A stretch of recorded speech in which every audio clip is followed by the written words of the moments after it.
வணக்கம் மக்களே. வாய்ப்புண் வருவது ஒரு சாதாரண விஷயம்தான். ஆனால் அதை கவனிக்காமல் விட்டால் அடிக்கடி பார்த்திங்கன்னா பல்வேறு பிரச்சனையாகி அது ரொம்ப பெருசாகிடும் அப்படின்ற மாதிரியான பிரச்சனை எல்லாருக்குமே இருக்கும். இந்த மாதிரியான வாய்ப்புண்களை நீக்குவது எப்படி? தொடக்கத்தில் பார்த்திங்கன்னா உதடு, கன்னம், நாக்கு ஆகிய எல்லா பகுதிகளும் பார்த்திங்கன்னா ஒரு கடுகளவு தோன்றும் அந்த கொப்பளங்கள் சில நாட்களில் உடைந்து புண்ணாக மாறி நமக்கு பல்வேறு பிரச்சனைகளை எல்லாம் ஏற்படுத்தும். எனவே இந்த மாதிரி அதாவது இதனால் சாப்பிடும் பொழுதும் சரி, பேசும் பொழுதும் சரி வலி ஏற்பட்டு கழுத்தில் நெறிக்கட்டும் காய்ச்சலும் வந்துடும் அப்படின்றாங்க. வாய்ப்புண் ஏற்பட பல காரணங்கள் இருந்தாலும் அதை எளிய வீட்டு வைத்தியத்தின் மூலம் எளிதாக குணப்படுத்தலாம். எந்த மாதிரியான விஷயங்கள் எடுத்துக்கலாம் அப்படின்னு பார்த்தீங்கன்னா, வாய்ப்புண்ணால் உண்டாகும் வீக்கம் மற்றும் எரிச்சலை எளிதில் குணமாக்க தேன் உதவுகிறது அப்படின்னு சொல்றாங்க. எனவே வாய்ப்புண்ல சிறிதளவு தேனை தடவி இரவு முழுவதும் அப்படியே விட்டுவிட வேண்டும். தொடர்ந்து இது போன்று நம்ம 2 அல்லது 3 முறை அதனை செய்தால் வாய்ப்புண் எளிதில் குணமாகிவிடும் அப்படின்றாங்க. அதனால் தேன் நம்ம எடுத்துக்கலாம். தேனை நம்ம அதிகமாக எடுத்துக்கிறதன் மூலம் நமக்கு இந்த மாதிரியான பிரச்சனைகள் வரவே வராது அப்படின்னே சொல்றாங்க. ஸோ வாய்ப்புண் இந்த மாதிரியான தொந்தரவுகள் வராமல் இருக்கணும் அப்படின்னா நீங்கள் தேன் அதிகமாக பயன்படுத்தலாம். அதுக்கப்புறம் பார்த்தீங்கன்னா சமையல் சோடா, ஒரு தேக்கரண்டி அளவு சமையல் சோடாவுடன் சிறிதளவு தண்ணீர் கலந்து ஒரு பேஸ்ட் போன்று நம்ம செஞ்சு வாயில் புண்ணு இருக்கக்கூடிய இடத்துல தடவ வேண்டும். சில நிமிடங்கள் கழித்து நம்ம அந்த வாயை கொப்பளிக்க வேண்டும் அப்படின்னு சொல்றாங்க. ஒரு நாளில் 3 முறை இதை போன்று நம்ம செய்து வந்தால் வாய்ப்புண் எளிதில் குணமடைகிறது. சமையல் சோடாவிற்கு பார்த்தீங்கன்னா வலியை குறைக்கும் தன்மை உண்டு. வேகமாக புண் ஆறுவதற்கான தன்மை உண்டு.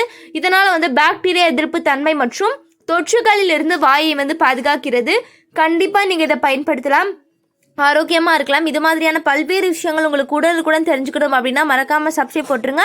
நெக்ஸ்ட் விஷயம் என்ன அப்படின்னா தேங்காய் பார்த்திங்கன்னா மருத்துவ குணங்களை நாம் அனைவரும் அறிஞ்சிருப்போம். பலவிதமான தொற்றுகளை குணமாக்கும் தன்மை தேங்காய் எண்ணெய் கொண்டு.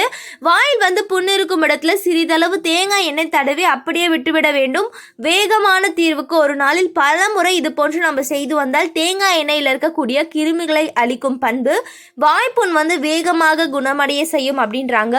தேங்காய் எண்ணெய் ஒரு நாளைக்கு எத்தனை தடவை வேணால் நம்ம பயன்படுத்தலாம். அதை பார்த்திங்கன்னா நம்ம சமையலுக்கும் பயன்படுத்தலாம். அவ்வளோ நல்லது. தேங்காய் எண்ணெயை நம்ம பயன்படுத்தும் போது இந்த மாதிரியான தொற்றுகள், நோய் கிருமிகள்லாம் நம்மளால் அண்டாமல் இருக்கும் அப்படின்னு சொல்கிறாங்க. மஞ்சள் பார்த்திங்கன்னா ஒரு வலி நிவாரணி அப்படின்றது எல்லாருக்குமே தெரியும்.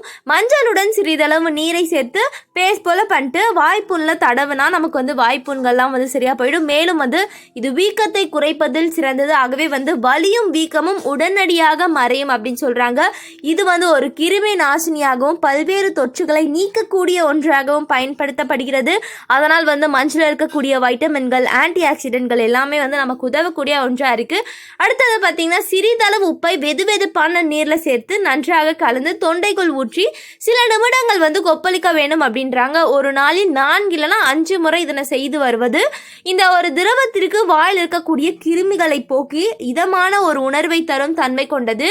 உப்பில் கிருமி நாசினி தன்மை, நோய் தொற்று ஏற்படாமல் தடுக்கக்கூடிய எல்லா விஷயங்களும் அடங்கியிருக்கு அப்படின்றாங்க. எனவே நான் சொன்ன இதெல்லாம் ட்ரை பண்ணுங்க, ஆரோக்கியமா இருங்க. வாய்ப்புண்கள் குணமாகணும் அப்படின்னா இது மாதிரியான விஷயங்கள்லாம் பண்ணுங்க. போன்ற பல்வேறு விஷயங்கள் பார்க்கலாம். நன்றி.